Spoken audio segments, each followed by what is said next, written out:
بسم اللہ الرحمن الرحیم۔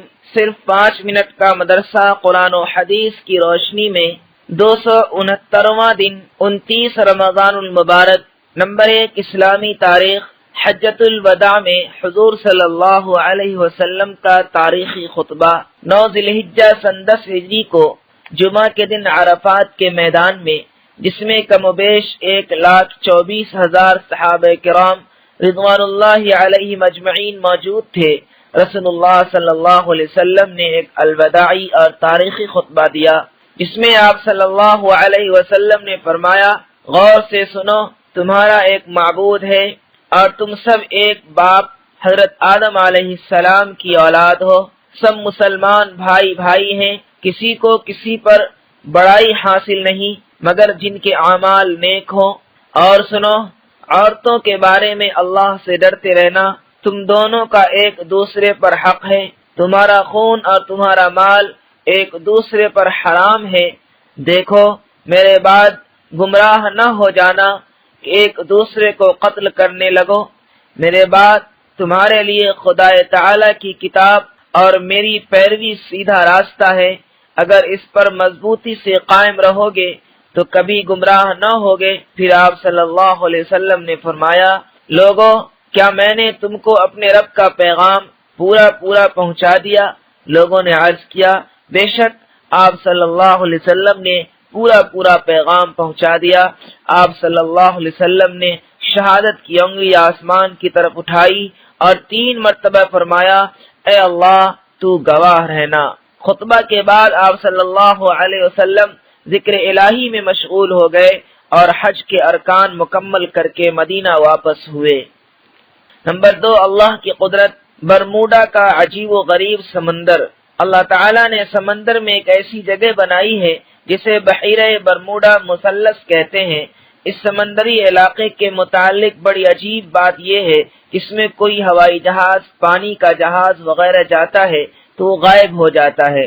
کئی دفعہ تو ایسا ہوا کہ اس کے پاس سے گزرنے والے جہاز میں آگ لگ گئی جس سے وہ جل کر راکھ ہو گیا۔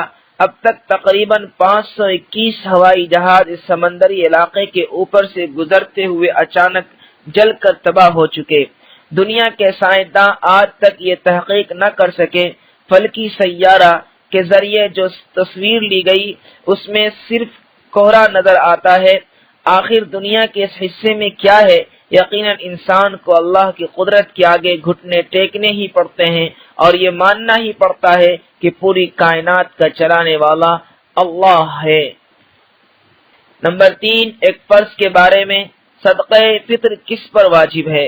رسول اللہ صلی اللہ علیہ وسلم نے ہر چھوٹے بڑے، مرد و عورت، آزاد و غلام، مسلمانوں پر 1 سا کھجور یا 1 سا جو صدقہ فطر واجب قرار دیا ہے اور نماز عید سے پہلے اس کی ادائیگی کا حکم دیا ہے۔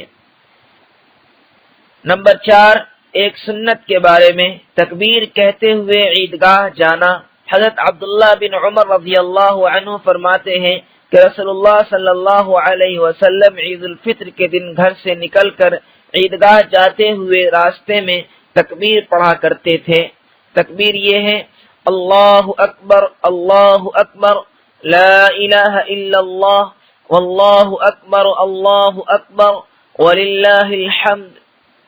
نمبر 5 ایک اہم عمل کی فضیلت، انعام کی رات۔ رسول اللہ صلی اللہ علیہ وسلم نے فرمایا، جب عید الفطر کی رات ہوتی ہے تو اس کا نام آسمانوں پر لیلۃ الجائزہ یعنی انعام کی رات سے لیا جاتا ہے، اور جب عید کی صبح ہوتی ہے تو حق تعالی شانہ فرشتوں کو تمام شہروں میں بھیجتے ہیں، وہ زمین پر اتر کر تمام گلیوں راستوں کے سروں پر کھڑے ہو جاتے ہیں اور ایسی آواز سے جس کو جنات اور انسان کے علاوہ ہر مخلوق سنتی ہے پکارتے ہیں کہ اے محمد صلی اللہ علیہ وسلم کی امت، اس کریم رب کی درگاہ کی طرف چلو جو بہت زیادہ عطا فرمانے والا ہے اور بڑے سے بڑے قصوروار کو معاف کرنے والا ہے۔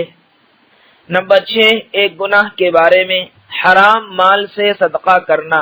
رسول اللہ صلی اللہ علیہ وسلم نے فرمایا، جس نے حرام مال جمع کیا پھر اس میں سے صدقہ کیا تو اجر و ثواب کے بجائے الٹا وبال ہوگا۔ نمبر 7، دنیا کے بارے میں صحابہ رضی اللہ عنہم کی دنیا سے بیزاری۔ حضرت ابو ہریرہ رضی اللہ عنہ کچھ لوگوں کے پاس سے گزرے جن کے ہاتھوں میں بھونی ہوئی بکری تھی۔ ان لوگوں نے حضرت ابو ہریرہ رضی اللہ عنہ کو کھانے کے لیے بلایا تو انہوں نے انکار کر دیا اور کہا کہ اللہ کے رسول صلی اللہ علیہ وسلم اسی حال میں دنیا سے چلے گئے کہ جو کی روٹی بھی پیٹ بھر کر کبھی نہیں کھائے۔ نمبر 8، آخرت کے بارے میں جہنم کا غصہ۔ قرآن میں اللہ تعالیٰ فرماتا ہے جب جہنمی لوگ جہنم میں ڈالے جائیں گے تو اس کی خوفناک آواز سنیں گے اور وہ ایسی بھڑک رہی ہوگی کہ گویا غصے کے مارے پھٹ جائے گی۔ نمبر 9، طب نبوی سے علاج، بخار کا علاج۔ رسول اللہ صلی اللہ علیہ وسلم نے فرمایا جسے بخار آ جائے وہ 3 دن غسل کے وقت یہ دعا پڑھے تو انشاءاللہ اسے شفا حاصل ہوگی۔